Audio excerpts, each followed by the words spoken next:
Hello students, class 8 chapter 7 cubes and cube roots अब हम start करने वाले हैं। तो क्यूब रूट्स एंड क्यूब्स में यानी घन और घनमूल में हम क्या पढ़ने वाले हैं वो इस वीडियो में हम देखेंगे।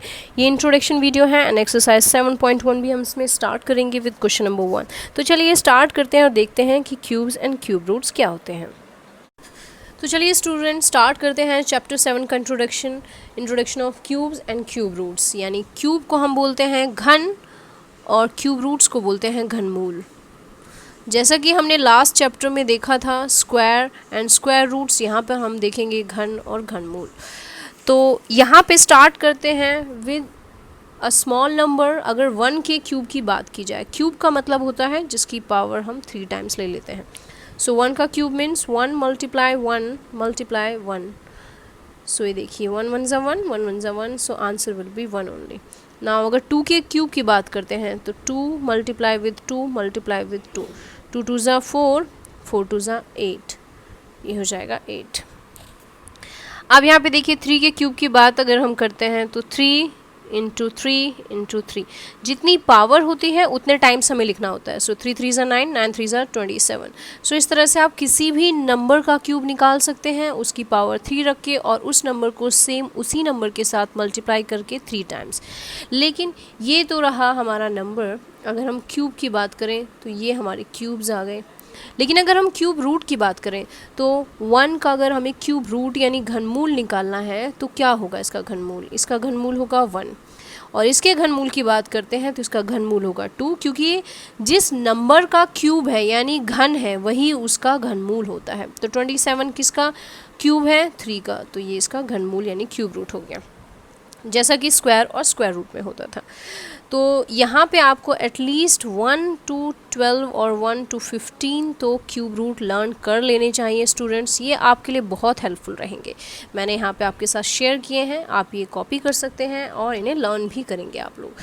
सो अगर एग्ज़ाम में आपको फॉर एग्जांपल 17 या 16 आ गया और आपको नहीं आता है तो आप किस तरह से करेंगे? सबसे पहले 16 को 16 से मल्टीप्लाई करेंगे, जो आपका आंसर आएगा उसको फिर आप अगेन 16 से मल्टीप्लाई करेंगे एंड यू विल गेट 4096। आप चेक कर सकते हैं किसी भी नंबर को यहाँ पे मल्टीप्लाई करके 3 टाइम्स, तो आप देखेंगे यहाँ पे सभी की पावर देखिए 3 3 3, क्योंकि हम यहाँ पे क्यूब की बात कर रहे हैं तो पावर क्यूब में 3 होती है। तो अगर 8 हमारा एक क्यूब है तो उसका क्यूब रूट क्या हो जाएगा? 2। 27 अगर हमारा क्यूब है तो इसका क्यूब रूट हो जाएगा 3। 125 अगर क्यूब है तो उसका क्यूब रूट हो जाएगा 5। तो इस तरह से आपको ध्यान रखना है कि क्यूब और क्यूब रूट हम कैसे फाइंड आउट करते हैं। तो चलिए स्टार्ट करते हैं अपनी एक्सरसाइज 7.1 स्टूडेंट्स। सो ये हमारी एक्सरसाइज 7.1 का क्वेश्चन नंबर फर्स्ट हम यहाँ पे करेंगे। सो चलिए देख लेते हैं कि क्या है इस क्वेश्चन में। तो पढ़ लेते हैं हमारा क्वेश्चन। Which of the following numbers are not perfect cubes. तो पहला ही क्वेश्चन हमें इस तरह से पूछा गया कि कौन सा नंबर इनमें से परफेक्ट क्यूब नहीं है। हिंदी में देख लेते हैं। निम्नलिखित में से कौन सी संख्याएं पूर्ण घन नहीं हैं, 3 3 के समूह में नहीं आ सकती हैं। यहाँ पे हमें हिंट भी जैसे मिल जाता है। क्यूब होना और क्यूब ना होना कैसे पता चलेगा कि कोई नंबर एक परफेक्ट क्यूब नहीं है? तो उसके लिए स्टार्ट करते हैं students with the first part. तो आपने अगर लास्ट चैप्टर अच्छे से किया है तो ये आपके लिए बहुत ईजी रहेगा। फर्स्ट पार्ट से स्टार्ट करते हैं। 216 को हम चेक करना चाहते हैं कि ये परफेक्ट क्यूब है या ये परफेक्ट क्यूब नहीं है। तो फैक्टराइजेशन मेथड यूज़ करेंगे। 216 यानी गुणनखंड विधि, इसको हम 2 से डिवाइड करते हैं। सो 2 1 ज़ा 2 0 8, फिर हम 2 से करेंगे 2 5 ज़ा 2 4 ज़ा, फिर हम 2 से करेंगे 2 2 ज़ा 2 7 ज़ा। अब यहाँ पे देखिए 27 2 से नहीं जा सकता है तो 3 से जाएगा। 3 9 ज़ा 27, फिर देखिए 3 से जाएगा 3 3 ज़ा और यहाँ पे आ गया 3 1 ज़ा। तो अब ये देखिए पेयरिंग यहाँ पे हम कॉम्बिनेशन बनाते हैं 3 का, क्योंकि क्यूब है तो यहाँ पे 3 का कॉम्बिनेशन बनाना है। तो देखिए 3 3, तो यहाँ पे कोई भी नंबर ऐसा नहीं है जो सिंगल रह गया हो। 222 और 333 आ गया है, तो ये number 216 is a perfect cube. So 216 जो है उसका क्यूब रूट आएगा हमारा 2 मल्टीप्लाई 3 इज इक्वल टू 6। और ये 2 मल्टीप्लाई 3 क्यों किया है? 3 जब हमने 2 लिए, 3 टाइम्स जो हमने 2 लिया उसके लिए हम एक बार लिखते हैं स्टूडेंट्स, और जो 3 टाइम्स हमने 3 लिया उसके लिए हम एक बार लिखेंगे। लास्ट जब स्क्वायर लेते थे तो उसमें हमें 2 में से 1 को लेना होता था, क्यूब में हमें 3 में से 1 को लेना होता है। तो ये हो गया 2 3 ज़ा 6। नाउ अब हम इसे कैसे लिखेंगे, 216 is a perfect square because all factors are in groups of 3, क्योंकि जितने भी इसके फैक्टर्स हैं वो 3 के ग्रुप में आ रहे हैं, इसलिए 216 एक परफेक्ट हमारा, सॉरी मैंने यहाँ स्क्वायर लिख दिया, इसको करेक्ट कर लीजिएगा, परफेक्ट क्यूब है ये, perfect cube, perfect cube. 216 is a perfect cube because all factors are in groups of 3. तो जितने भी फैक्टर्स हैं वो 3 के ग्रुप में हैं, सो 216 is a perfect cube। और हिंदी में से लिखेंगे 216 एक पूर्ण वर्ग है, पूर्ण घन है, पूर्ण घन है, क्योंकि इसमें गुणनखंड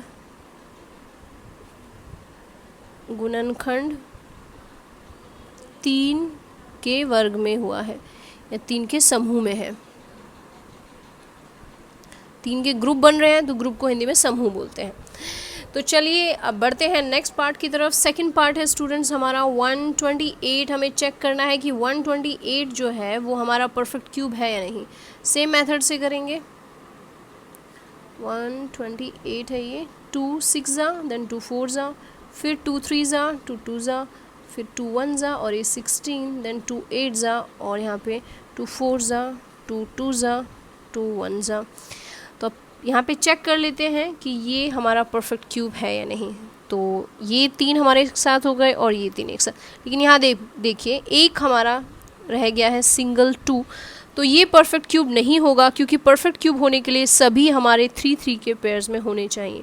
सो लिखेंगे 128 is not a perfect cube, not a perfect cube, not a perfect cube as one factor 2 does not appear in group of 3, in 3's group or group of 3। तो 128 जो है वो वह एक पूर्ण घन नहीं है। और क्यों नहीं है पूर्ण घन?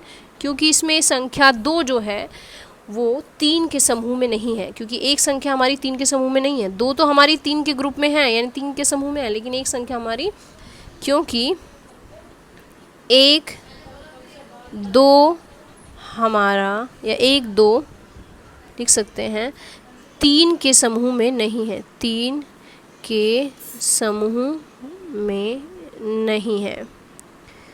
तो ये हो गया हमारा सेकंड पार्ट। अब देख लेते हैं हम थर्ड पार्ट की तरफ। थर्ड पार्ट है हमारा 1000। सो 1000 है, 1000 का क्यूब हम निकाल लेते हैं। 1000 सिमिलरली स्टार्ट करेंगे स्टूडेंट। सबसे पहले आप हर नंबर को 2 से ट्राई करेंगे, अगर 2 से नहीं होता फिर 3, तो आप इंक्रीजिंग ऑर्डर में जाएंगे। तो यहाँ पे देखिए 2 5 ज़ा 0, फिर उसके बाद फिर से 2 से करेंगे, 2 2 ज़ा यहाँ पे 50, फिर 2 से करेंगे, 2 1 ज़ा 125। सो यहाँ पे अब ये 2 से नहीं हो सकता, तो अब इस 5 से, आप जानते होंगे वो 5 का क्यूब होता है 125। अगर नहीं जानते हैं तो अब आपको याद हो जाएगा, 5 2 ज़ा 10, 5 ज़ा 5, 5 ज़ा 5, 1 ज़ा। हम कब तक सॉल्व करते हैं? जब तक हमारे पास 1 ना आ जाए। तो अब हम देखते हैं कि क्या हमारे यहाँ पे ग्रुप्स 3 के आए हैं। तो ये 3 के ग्रुप्स में है और ये भी 3 के ग्रुप्स में है। तो yes, 1000 is a perfect cube. तो यहाँ पे आप लिखोगे 1000 इज़ अ परफेक्ट क्यूब, और रीज़न आप सेम लिखेंगे, as all factors are in group of 3। जितने भी इसके फैक्टर्स हैं, यानी गुणनखंड जो भी हैं, वो 3 के समूह में हैं। तो 1000 एक पूर्ण घन है। अब हम बढ़ते हैं नेक्स्ट पार्ट की तरफ स्टूडेंट्स। फोर्थ हमारा है 100। ये तो आप जानते हैं कि 100 एक परफेक्ट स्क्वायर होता है, 10 का स्क्वायर होता है, बट क्या ये क्यूब भी होता है? इसको चेक कर लेते हैं। आप डायरेक्टली नहीं लिखेंगे, सॉल्व करके हमेशा मैथ्स में आपको दिखाना होता है। 2 5 ज़ा यहाँ पे अब इसके बाद देखिए ये फिर से 2 से जा सकता है, सो ये हो गया 25, फिर 2 से जाएगा 2 से नहीं जाएगा, 5 5 जा, एंड यहाँ पे देखिए अगर आप ध्यान देते हो यहाँ पे देखिए ये 2 और ये 2, तो यहाँ पे तो क्यूब तो एक भी फॉर्म नहीं हो रहा है, so it is not a perfect cube because यहाँ पे जो ग्रुप्स हैं वो 2 के आ रहे हैं, 3 के नहीं हैं। सो आप लिखेंगे 100 is not a perfect cube, 100 is not a perfect cube, क्योंकि इसमें जितने भी हमारे ग्रुप्स हैं वो 3s में नहीं है, 2s में है। तो 100 एक पूर्ण घन नहीं है, पूर्ण घन नहीं है। अब देख लेते हैं इसका लास्ट पार्ट क्या है, 5th part students, that is 46656। अब यहाँ पे 46656 का हमें निकालना है, तो ये हम कर लेते हैं। 2 से स्टार्ट करेंगे इसको भी, सो ये हो गया आपका 2 2 2 ज़ा, 2 3 ज़ा, 2 3 ज़ा, 2 2 ज़ा, 2 8 ज़ा, फिर 2 से करेंगे 2 1 ज़ा, फिर 2 1 ज़ा, 2 6 ज़ा, 2 6 ज़ा, 2 4 ज़ा, फिर आप इसे 2 से करेंगे 2 5 ज़ा 10, 2 8 ज़ा 16, 2 3 ज़ा, 2 2 ज़ा, फिर आप इसे 2 से करेंगे 2 2 ज़ा, 2 यहाँ पे 9 ज़ा हो जाएगा, 1 ज़ा, 2 6 ज़ा, फिर 2 से करेंगे क्योंकि लास्ट में हमारे जो है इवन नंबर्स आ रहे हैं तो ये 2 से होता जाएगा, 1 4 5 8, फिर 2 से आप डिवाइड करेंगे इसको, 2 7 ज़ा, 2 एंड 2 9 ज़ा, फिर आप देखिए 729 तो 2 से नहीं जा सकता है, तो अब ये जाएगा हमारा 3 से, 3 2 ज़ा 6, 3 4 ज़ा 12, 3 3 ज़ा 9, फिर अब ये 3 से जाएगा 3 8 ज़ा, 3 1 ज़ा, फिर 3 से जाएगा 3 2 ज़ा, 3 7 ज़ा, और फिर ये हमारा 3 से जाएगा 3 9 ज़ा, और ये फिर 3 से जाएगा, और आप जब तक हमारा 1 ना आ जाए स्टूडेंट्स तब तक हम इसे सॉल्व करते हैं। तो अब हम देख लेते हैं क्या ये हमारे ग्रुप ऑफ 3 में आ रहे हैं। सो ये देखिए ये बन गया एक, ये 3 का एक ग्रुप, ये 3 का एक group, and C. So all the numbers are in group of 3, जितनी भी संख्याएं हैं वो 3 के समूह में है, इसलिए यह संख्या हमारी यानी यह नंबर हमारा परफेक्ट क्यूब हो जाता है। सो 46656 is a perfect cube, perfect cube. आप इन सभी में साथ में नीचे भी लिखकर दिखा सकते हैं 46656 एक पूर्ण घन है। और किसका घन है ये पता लगाने का तरीका है, देखिए ये 222 है तो इसमें से एक 2 यहाँ पर आएगा, फिर से 222 है, एक 2 आएगा, फिर 333 एक 3, और सभी से एक एक लेंगे, 2 2 ज़ा 4, 4 3 ज़ा 12, 12 3 ज़ा यहाँ पे 36। सो देखिए ये आपका हो गया 36 का क्यूब है ये। तो इस तरह से आप पता लगा सकते हैं। अगर लास्ट क्वेश्चन में जाइए तो परफेक्ट क्यूब नहीं है, लेकिन अगर इसका पता लगाना है तो देखिए 2 में से आप एक ले लेंगे बाहर और 5 से, तो 2 5 ज़ा 10, ये 10 का क्यूब है हमारा। ऐसे ही सिमिलरली हम सेकंड नंबर में देखेंगे 128 इज़ नॉट अ क्यूब, लेकिन हमारा फर्स्ट नंबर था 6 का क्यूब, तो 6 का क्यूब 216। इस तरह से आप इनको लिख सकते हैं स्टूडेंट्स। तो आई होप ये क्यूब एंड क्यूब रूट का इंट्रोडक्शन एंड एक्सरसाइज 7.1 का क्वेश्चन नंबर 1 अच्छे से समझ में आया होगा। तो अगर आपको वीडियो अच्छा लगा तो do like it and share with your friends. Thank you so much and keep watching for the new videos.